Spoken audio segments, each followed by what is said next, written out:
Today's story. Kingdom of Fools. In the kingdom of fools, both the king and the minister were idiots. They did not want to run things like other kings, so they decided to change night into day, and day into night. They ordered that everyone should be awake at night, till their fields and run their businesses only after dark, and go to bed as soon as the sun came up.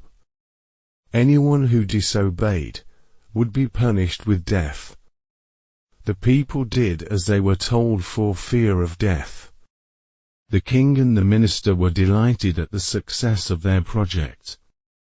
One day, a guru and his disciple arrived in the city. It was a beautiful city. It was broad daylight, but there was no one about. Everyone was asleep, not a mouse stirring. Even the cattle had been taught to sleep by day. The two strangers were amazed by what they saw round them, and wandered around town till evening, when suddenly the whole town woke up, and went about its nightly business. The two men were hungry. Now that the shops were open, they went to buy some groceries. To their astonishment, they found that everything cost the same, a single dadu. Whether they bought a measure of rice or a bunch of bananas, it cost a dadu. The guru and his disciple were delighted. They had never heard of anything like this. They could buy all the food they wanted for a rupee. When they had cooked and eaten, the guru realized that this was a kingdom of fools, and it would not be a good idea for them to stay there. This is no place for us. Let's go, he said to his disciple. But the disciple did not want to leave the place. Everything was cheap here. All he wanted was good, cheap food. The guru said, "They are all fools. This will not last very long, and you cannot tell what they will do to you next." But the disciple would not listen to the guru's wisdom. He wanted to stay. The guru finally gave up and said, "Do what you want. I am going," and left.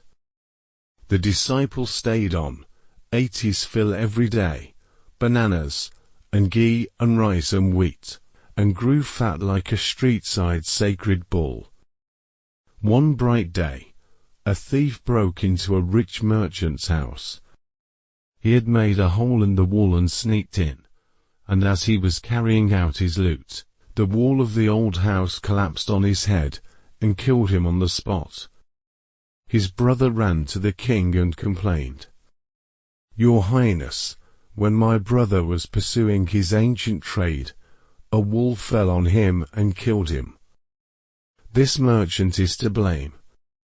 He should have built a good, strong wall.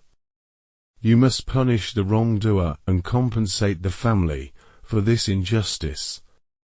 The king said, "Justice will be done. Don't worry," and at once summoned the owner of the house. When the merchant arrived, the king questioned him, "What is your name?" "Such and such, your Highness." "Were you at home when the dead man burgled your house?" "Yes, my lord. He broke in and the wall was weak. It fell on him. The accused pleads guilty. Your wall killed this man's brother. You have murdered a man. We have to punish you." "Lord," said the helpless merchant, "I did not put up the wall. It is really the fault of the man who built the wall. He did not build it right. You should punish him." "Who is that, my lord?" "This wall was built in my father's time." "I know the man. He is an old man now. He lives nearby." The king sent out messengers to bring in the bricklayer who had built the wall. They brought him, tied hand and foot. You there? Did you build this man's wall in his father's time? Yes, my lord, I did. What kind of a wall is this that you built? It has fallen on a poor man and killed him. You have murdered him. We have to punish you by death. Before the king could order the execution, the poor bricklayer pleaded, "Please listen to me, before you give your orders. It is true that I built this wall, and it was no good. But that was because my mind was not on it. I remember very well a dancing girl, who was going up and down that street all day with her anklets jingling, and I could not keep my eyes or my mind on the wall I was building. You must get that dancing girl. I know where she lives." "You are right, the case deepens. We must look into it. It is not easy to judge such complicated cases. Let's get that dancer, wherever she is." The dancing girl, now an old woman, came trembling to the court. "Did you walk up and down that street many years ago, while this poor man was building a wall? Did you see him?" "Yes, my lord, I remember it very well." "So you did walk up and down, with your anklets jingling. You were young, and you distracted him, so he built a bad wall. It has fallen on a poor burglar and killed him. You have killed an innocent man. You will have to be punished." She thought for a minute and said, "My lord, wait. I know now why I was walking up and down that street. I had given some gold to the goldsmith to make some jewelry for me. He was a lazy scoundrel. He made so many excuses, said he would give it now, and he would give it then, and so on all day. He made me walk up and down to his house a dozen times. That was when this bricklayer saw me. It is not my fault, my lord, it is the damned goldsmith's fault." "Poor thing, she's absolutely right," thought the king, weighing the evidence. "We have got the real culprit at last. Get the goldsmith, wherever he is hiding." At once, the king's bailiff searched for the goldsmith, who was hiding in a corner of his shop. When he heard the accusation against him, he had his own story to tell. "My lord," he said, "I am a poor goldsmith. It is true, I made this dancer come many times to my door. I gave her excuses, because I could not finish making her jewelry before I finished the rich merchant's order. They had a wedding coming, and they would not wait. You know how impatient rich men are. Who is this rich merchant who kept you from finishing this poor woman's jewelry, made her walk up and down, which distracted this bricklayer, which made a mess of his wall, which has now fallen on an innocent man and killed him? Can you name him?" The goldsmith named the merchant, and he was none other than the original owner of the house, whose wall had fallen. Now justice had come full circle, thought the king, back to the merchant. When he was rudely summoned back to the court, he arrived crying, "It was not me, but my father, who ordered the jewelry. He is dead. I am innocent." But the king consulted his minister and ruled decisively. "It is true, your father is the true murderer. He's dead, but somebody must be punished in his place. You are inherited everything from that criminal father of yours, his riches as well as his sins. I knew at once, even when I first set eyes on you, that you were at the root of this horrible crime. You must die." And he ordered a new stake to be made ready for the execution. As the servant sharpened the stake and got it ready for the final impaling of the criminal, it occurred to the minister that the rich merchant was somehow too thin to be properly executed on the stake. He appealed to the king's common sense. The king was too worried about it. "What shall we do?" he said, when suddenly it struck him that all they needed to do was to find a man fat enough to fit the stake. The servants were immediately sent all over the town looking for a man who would fit the stake, and their eyes fell on the disciple, who had fattened himself 4 months on bananas and rice and wheat and ghee. "What have I done wrong? I am innocent. I am a sannyasi," he cried. "That may be true, but it is the royal decree that we should find a man fat enough to fit the stake," they said, and carried him to the place of execution. He remembered his wise guru's words.